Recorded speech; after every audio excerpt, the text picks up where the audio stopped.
Mayor, how are you today? I am good. Thank you for having me. Good to talk to you. Thanks for waking up early for us. I used to live in San Diego for 12 years. I was just there this weekend, and I was talking to a council member of Carlsbad, and Carlsbad's like the red area of San Diego now, and she said it's Democrat plus 9. That's that's like as red as San Diego is anymore. Is Democrat plus 9?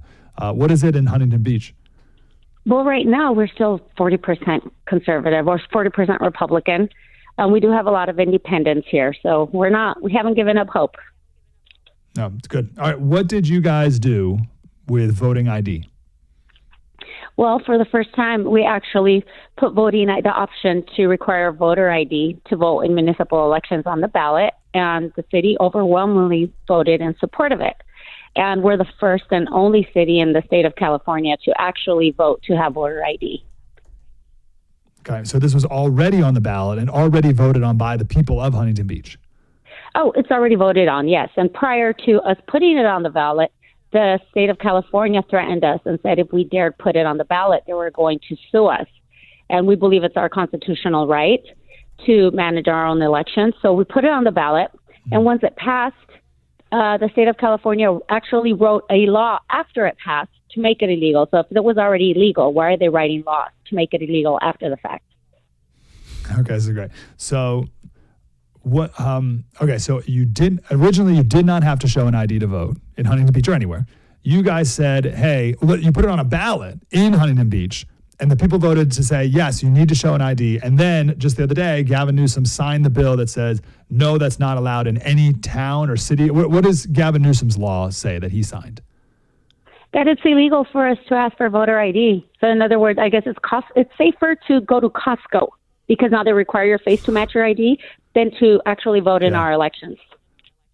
Yeah, Costco used to be, you just kind of like wave an ID past them, but now they're like, whoa. Like, hold on. Right, they're now more hardcore. Okay, this is insane. All right, so someone called in earlier and said, well, hold on. How exactly would voter fraud occur in California? So, Mayor, what is it exactly that an ID would prevent?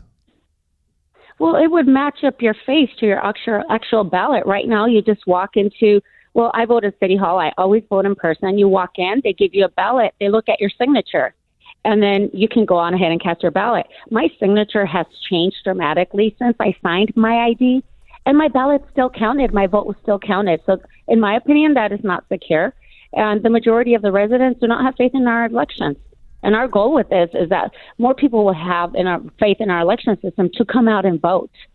We want to protect our elections. And, it's kind of baffling. What is the governor trying to hide? Why are they so afraid for people to identify themselves when they come to vote? You have to show ID to go buy cough syrup. You have to show ID to, go ahead and go to the gym, go to the massage parlor, but not to vote. It's just ridiculous. Yeah. So I forgot about the signatures, right? Because there was an election in San Diego that was really close, and they were going back and like checking signatures and stuff. It's like, you can't check chicken scratch. Like the latitude that's given to an election person to determine whether or not a signature matches. Like you cannot do that. That doesn't work at all. And because someone who's genuinely trying to figure this out is not inclined to say those don't match, throw away a ballot. That's a big step for someone to take. I'll give that to them, right? We're allowed to go to the registrar and go and observe the matching of the signatures. They just go by them so fast that I've myself looked at them where they're trying to match them, and people would just pass some of them that didn't match at all. Of course, there's no that's a zero check. There's no check on that point. Because I just want to drive that home. Like let's say I just did it weird or whatever. Like my signature was like off a little bit for someone, and like for someone to be like, oh, that's too far off, we're throwing it away. Like that's a huge decision to make. That's truly a disenfranchisement. So someone's not inclined to do that. Signature check is a zero check. Okay, but someone called in a second ago and said, well, hold on, how does this work? So someone walks in with somebody else's name, like before there was a voter ID. Like how would people fraudulently do this? They'd go in and say, hey, I'm Luis Gonzalez and I'm here to vote. Or like, what was the fraud? How did the fraud take place? Well, we can't. That's the problem. We can't prove it because we haven't caught anybody. How are you going to catch someone when you don't have a face? When you walk in, you hand your, you give them your name. You don't show your ID. You give them your name, and they look up your address. And then once they match your address, they give you your ballot, and they match your ID, and that's it. But let's say there's some election fraud, and I go and I pick up your ballot. How are they going to know? I mean, there is no ID. There is no way to identify someone. They don't allow cameras inside the polling areas. So if I go in and take your ballot and I walk out, no one will ever know who I am. Okay, so that's it. So it's you walk in with somebody else's ballot is more of the situation. Is that the concern? You walk in, you give them your name, you give them the address, and then they just look you up, and then they give you your ballot. The extent of them verifying your identity is literally looking at the signature, just matching your signature. Okay, so this is it. So it's not someone making up a name. It's someone knowing that John Smith lives at this address. So I'm going to go say I'm John Smith at this address, and I'm not John Smith, but they'll be like, oh, you look like John Smith. Here's your ballot. And you pretend that you're John Smith when you vote. That's the problem. Yes.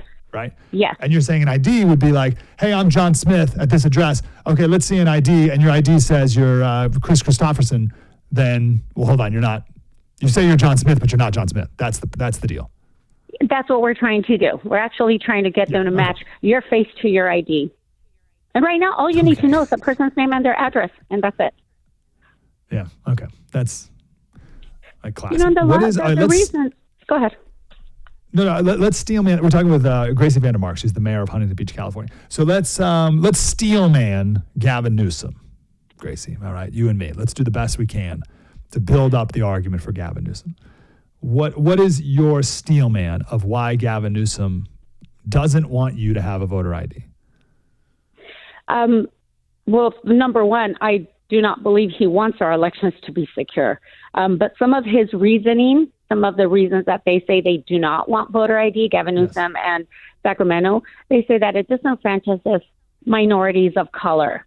I'm a Latina, and I grew up in a very low-income community in Los Angeles. And I'll tell you, unfortunately, some of us struggle a lot, and we do need government aid at some point in our life. I needed it when I was 19 years old and a young mom. The first thing they did when I walked into the welfare office was ask me for an ID in order for me to qualify for the services.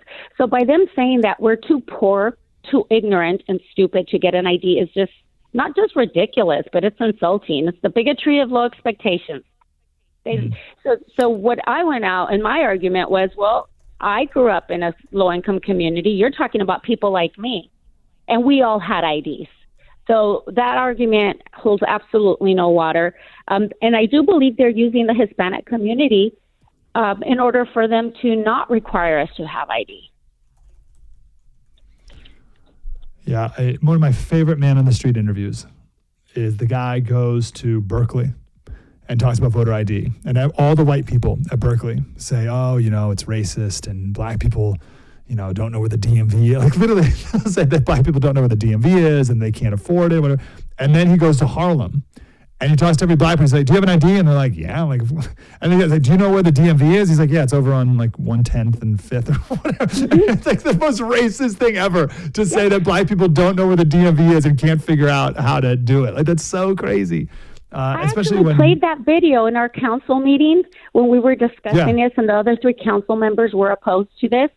I played that video, and I told them, this is what you sound like. This is insulting to us. Yes. We're not stupid. What'd they say? There's the Ari, what was the guy's name? Ari, what was his name? Oh, gosh, I can't remember. What did they say? What did they say when you played the video? They just rolled their eyes. They just rolled their eyes. I said, do you understand how out of touch you are, or are you just doing this on purpose? I said, because you are insulting low-income communities of color. I said, that is insulting to us. I said, that's actually racist of you to say. But they have nothing to say. Yes. They were actually squirming when the video was playing. Well, they should. Ami Horowitz is the guy. Ami Horowitz. Yeah. Okay. So what are you going to do? What's the next step? We're going to move forward. We are a charter city, and it is our constitutional right to manage our own municipal elections. And the Constitution already provides us with the ability to require voter ID. So even though the governor and Senator Min wrote this bill, in my opinion, they can't pass any laws that strip us of our constitutional rights. So it doesn't apply to us, and it doesn't affect our new election laws, and we're moving forward. Hold on. What's a charter city? What do you mean?